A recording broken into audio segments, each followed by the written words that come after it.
น้องจากบ้านไปเกือบได้2 ปีอายอยู่ทางนี้ยังคิดถึงเจ้าป่านนี้น้องไปอยู่ไสมีแฟนคนใหม่ลืมฮักเก่าสัญญาก่อนเก่า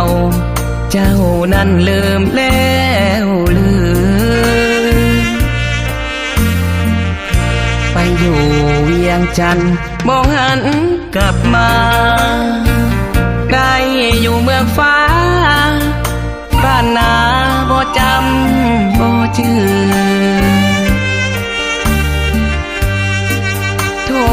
ไปน้องบ่รับสายเครือข่ายบ่วาง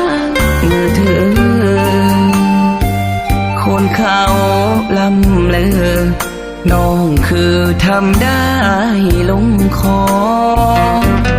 อ้ายยังรอคอยน้องขึ้นมาบ้านใกล้บุญสงกรานต์คืนบ้านของเฮาเถิดน้องอ้ายยังฮักเจ้าเหมือนเดิมมาเริ่มต้นใหม่ได้บ่ความฮักที่เฮาสร้างก่ออ้ายขออย่าทำลายมันเสียงขวงเวียงจันทน์น้องนั้นอยู่ไสหูบอกควรใจว่าอนอนฝันถ้าน้องยังมีชีวิตขอสิ่งศักดิ์สิทธิ์ช่วยกับหันเสียงขวงเวียงจันทน์คงบอกกีดกันหาเขา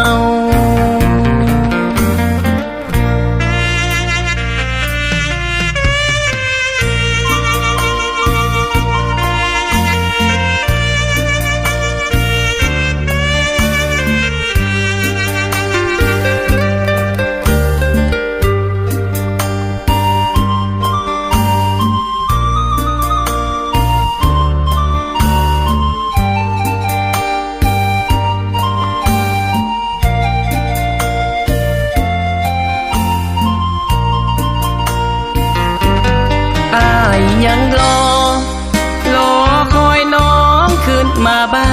นใกล้บุญสงกรานต์คืนบ้านของเฮาเถิดน้องอ้ายยังฮักเจ้าเหมือนเดิมมาเริ่มต้นใหม่ได้บ่ความฮักที่เฮาสร้างก่ออ้ายขออย่าทำลายมันเสียงขวงเวียงจันทน์น้องนั้นอยู่ไส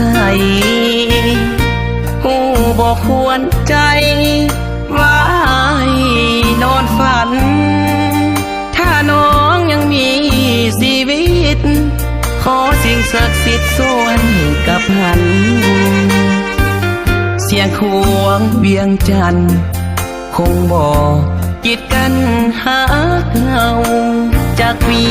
สิรอคอยเจ้าหากเขาขอให้สมหวัง